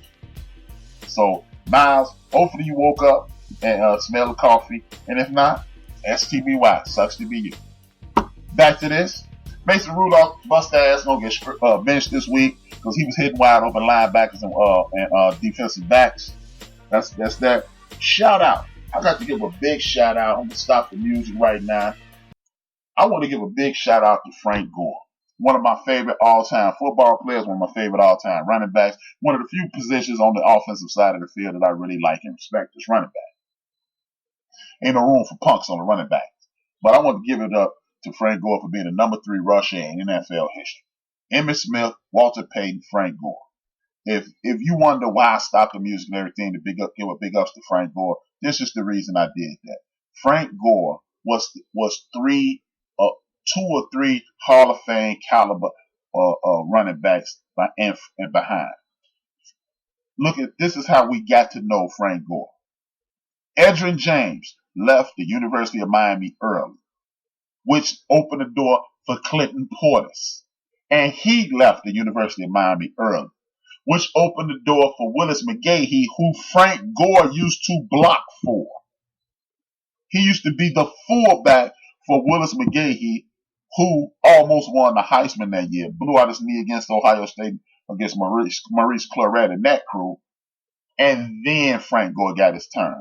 And since he had his turn, he kicked ass at the U, he kicked ass at San Francisco, he kicked ass at a few other stops, and now he's kicking ass in Buffalo. And now he is the number 3 rusher, all-time rusher in National Football League history. That's why I stopped the music. I want to pay some respect to a dude who, against all odds, 1 Hall of Famer, 3 All-Pros later. Well, Edge ain't in the Hall of Fame yet, but he will be. You got Edge, Portis, McGahee, Gore, and that's what he had to run through those guys, then get to the league and do the damn thing on the sorry 49er team, then play in the Super Bowl, then made some other stops. Now he at hapless Buffalo. He the number 3 rusher in NFL history. Give it up to Frank.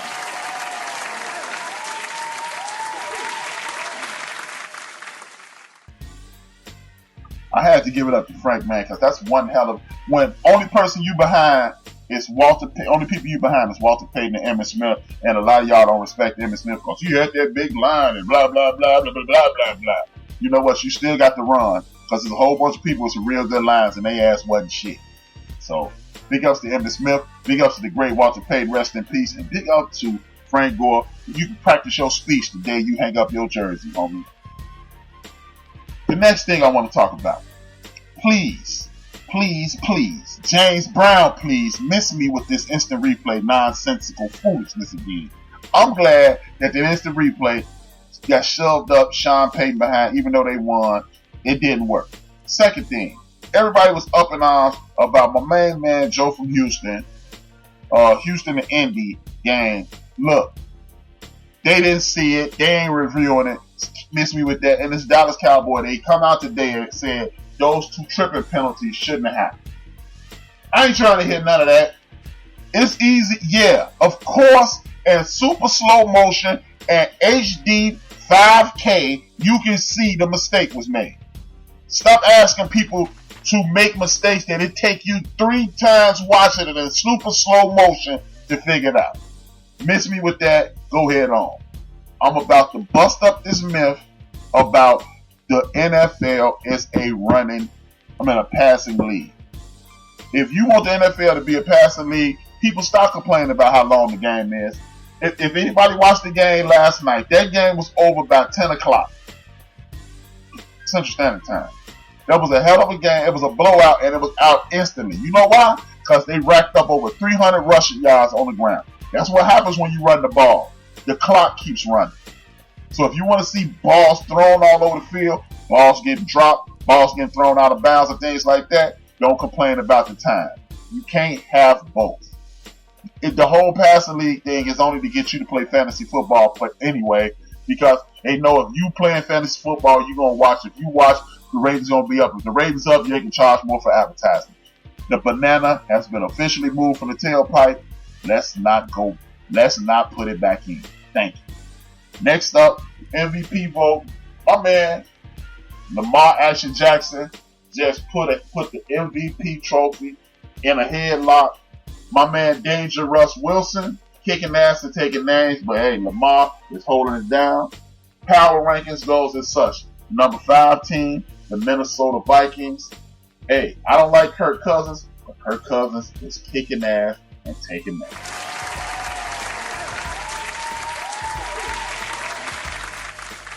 Even though they couldn't guard me, they couldn't stop me from scoring. Next up is the Kansas City Chiefs. Hey, I'm a Raider fan. I get it.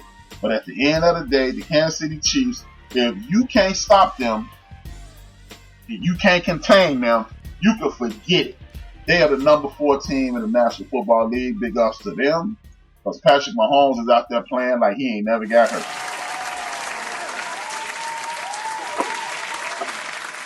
Big ups to John Lynch for being a former player and putting together a team that ain't playing no games. Y'all seen them fold up Aaron Rodgers and the Green Bay Packers. They kicking ass, taking names. San Francisco 49ers. Jimmy G, if you get your act together, even though you from Chicago, you need to get your act together. Chicago land. Get your act together. 49ers might be unstoppable. Big up to the 49ers. Dangerous Wilson with 3rd generation NFL player Eric Metcalf, Terry Metcalf's grandson, Eric Metcalf's nephew. I don't even know his name, first name. I know he's Metcalf. That's all I know. And Gordon with Dangerous Wilson. That defense, Carson running that ball, Pete Carroll controlling that defense. They ain't playing no game. Seahawks number 2 team in the nation. And the aforementioned should be league MVP, my main man, who I told y'all he was going to be the truth. Not the truth, the truth, with an F. The truth. Lamar Jackson, the Baltimore Ravens. I'm going to hop back on my soapbox in a second. I told y'all, let me do this. Soapbox time. I'm going to take a little credit away from the brother Lamar, but not in the sense of dissing him. Some credit got to be taken from Lamar only because they keep telling this lie on TV that we've never seen anything like Lamar. Lamar might be the best we've seen do it, but Lamar's the only brother who's ever had this opportunity. Shout out to Coach Harbaugh. Big ups to you.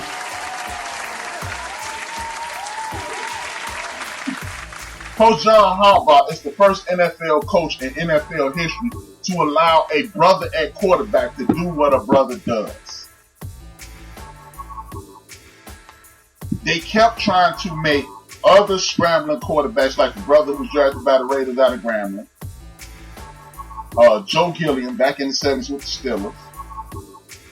Warren Moon has openly admitted he tapered down his athleticism so they wouldn't change his position. And other Rodney Peets, the Randall Cunninghams, the what's the man name, Vince Evans of the world, the Colin Kaepernicks, the Steve McNairs, the Donovan McNabb, the Michael Vicks, they all tried to make these guys Dan Marino. They tried to make them Joe Montana and make them all these pocket passes. It was an insult to them, and the reason they got drafted. Coach John Harbaugh said, we're going to create an offense that mimics Colin Kaepernick and let this kid do what he does best. So while Lamar is a greater than awesome quarterback, what I have to say is this.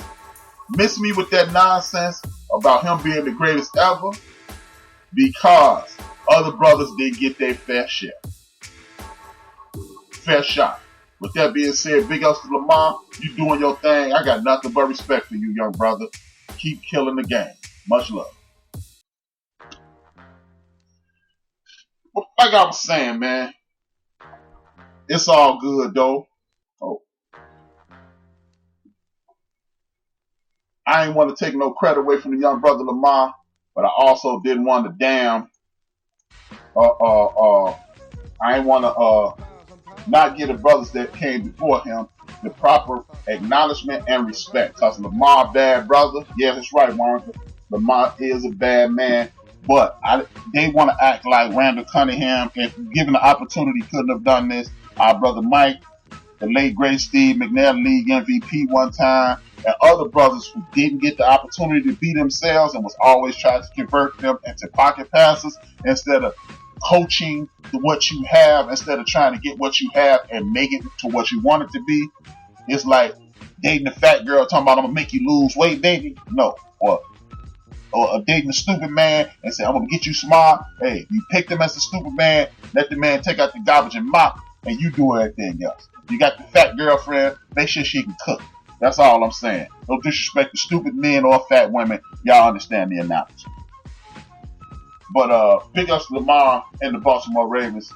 But I'm not going to let y'all disrespect the brothers who got hampered by trying to be converted into something that they're not. Had to give it up to him, Lamar. I know you're listening. I'll be hollering at you on Twitter. Told y'all, the Twitter's alright, man. But with that being said, I want to cover a few games. Going forward with y'all, I'm not going to cover the whole league. Because the whole league, don't nobody care about it. Like, I'm a Raider fan, but why the hell would I talk about the Raiders versus the Jets? John Gruden is a doofus, and Derek Carr is a bum. That's all that needs to be said. The playoff pitch in the AFC is shaping up pretty good. The wild cards at this point, as of today, if the playoff starts today, would be the Buffalo Bills versus the Pittsburgh Steelers, the Kansas City Chiefs, the Houston Texans, the Baltimore Ravens, and the New England Patriots would be the teams that will get automatic bids. Team that I think is going to sneak into this get down is the Colts. Even though I want Mike Tomlin to win a minimum of 2 more games, they got 11 games. They've already played 11. That means they got 5 to go. I need him to win 2 of the next 5. Then he'll never have a losing season.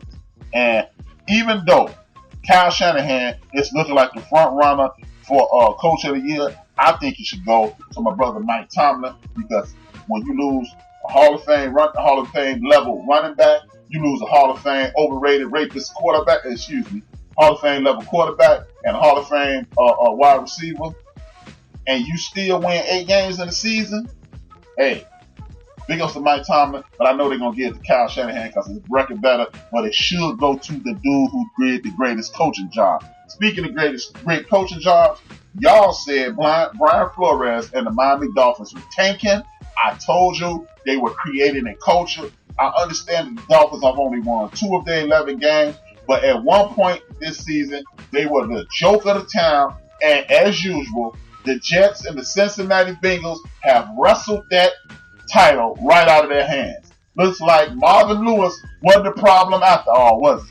Hey, Big Illinois, I know you're listening. I told you Marvin wasn't the problem. But, hey, Marv out there killing with Coach Herm. But with that being said, we still gonna get it in, man. Big ups to those two. I understand Kyle Shanahan with the good record gonna win, but I think some consideration go to Brian Flores. They should come up to Chicago and slap the hell out of their coach, and go down to Atlanta and slap the hell out of their coach. But then it should be a coin flip. It should be a coin flip with John Harbaugh and my brother Mike Tomlin, Coach of the Year.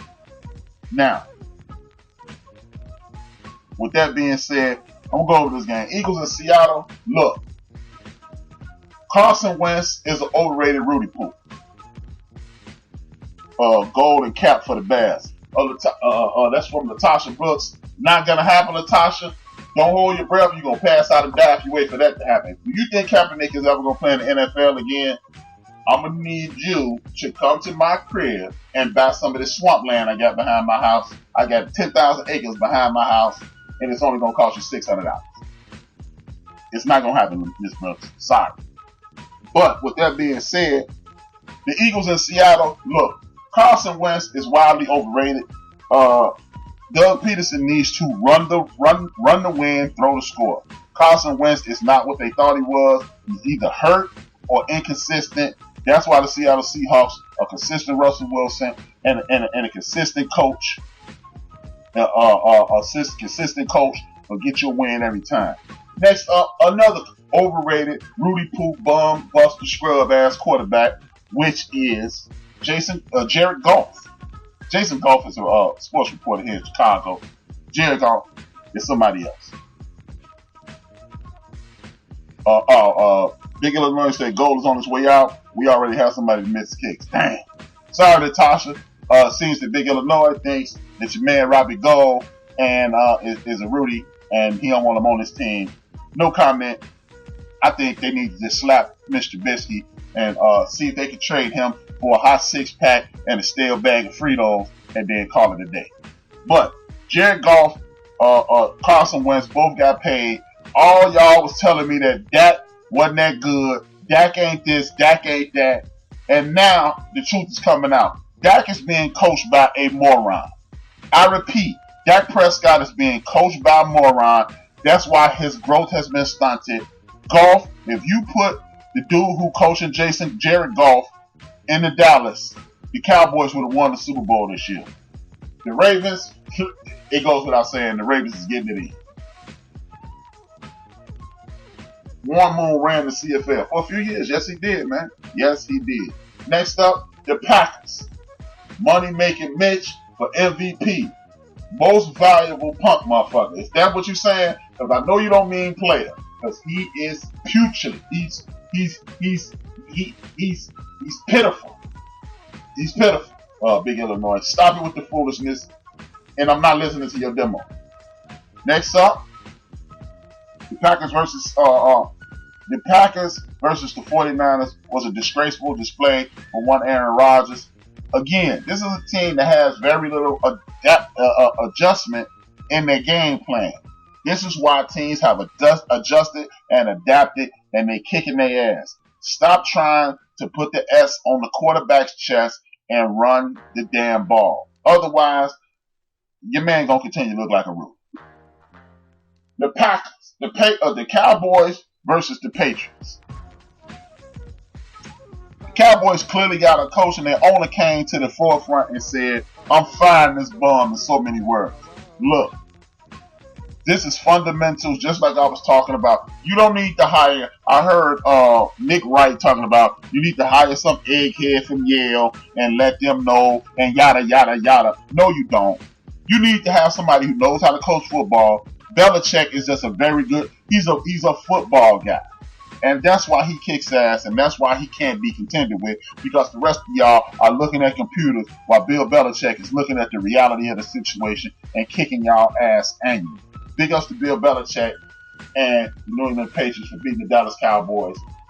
undercoached, underwhelming, underused offense, and that's why the Dallas Cowboys getting their draws kicked in their ass on a regular basis. You can see it any way you want, but the reality is this: they getting their ass kicked because they are not prepared,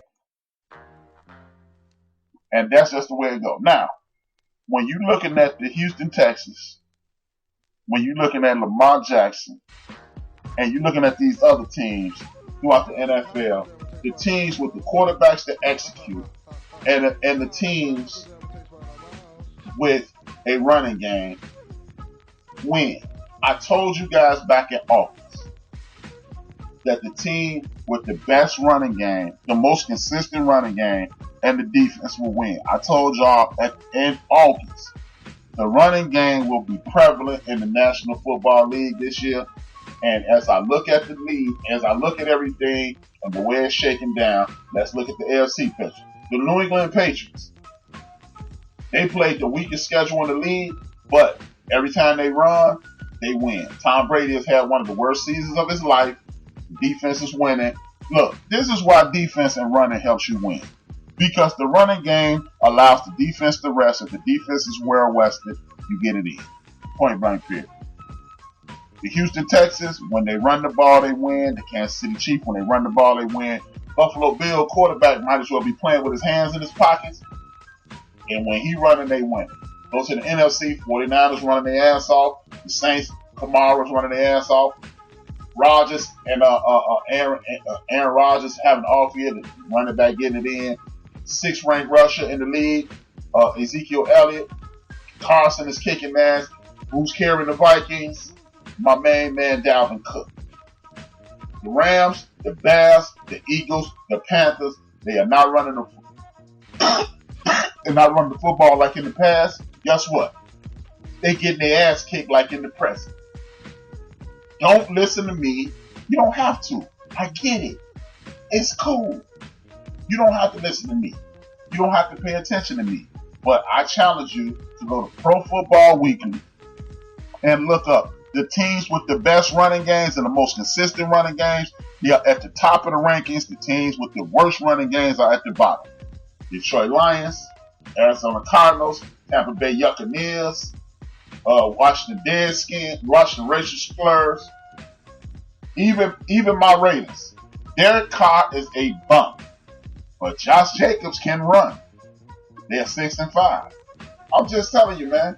The Tennessee Tuxedo, they are actually considering keeping this bum Ryan Tannehill because they are running the football. If you want to win in the National Football League, run the damn ball. 15%. Let me see. My man Big Illinois said something. Dallas should be 70% run, 15% throwing. Ball to Zeke, I totally agree. 110 in Canada, 110 degrees. Damn, that's a beautiful thing, Ron. Other 15 can throw the Cooper and get contact. Bears running scheme or Montgomery suck. It is the scheme that sucks. It is a predictable running scheme. Big Illinois. Dude hasn't adjusted. One of the things to being a coach, you must adjust on an annual basis. If you do not adjust, you will get your ass kicked regularly in the National Football League. That's just the way it goes, man. I'm sorry for that. If people don't want to, you want to keep listening to the hype about this being a running league and all that nonsense, you can if you want. But the reality of the situation is this. If you want to be, show me the one team in the history of the game that won a championship that couldn't run the football. The greatest show on turf, Marshall Faulk. The Redskins, when they were fun bunch, John Riggins. The last time the Raiders won the Super Bowl, Marcus Allen. The only time the Bears won the Super Bowl, Walter Payton. Joe Morris with the Giants, and I could go on and on. Roger Craig, Wendell Tyler. You must run the damn ball to win. With that being said, y'all, I want to thank each and every one of you guys for tuning in. There have been a few adjustments to the show. I don't really announce people anymore, so don't feel slighted because we are on several outlets and I don't want people to be bogged down with me announcing people and get lost and lose attention in the show.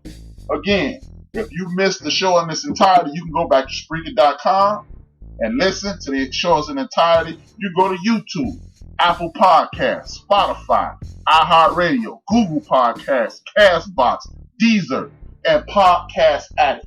This HRap B. This is built for this network. This is the End of the Bench podcast.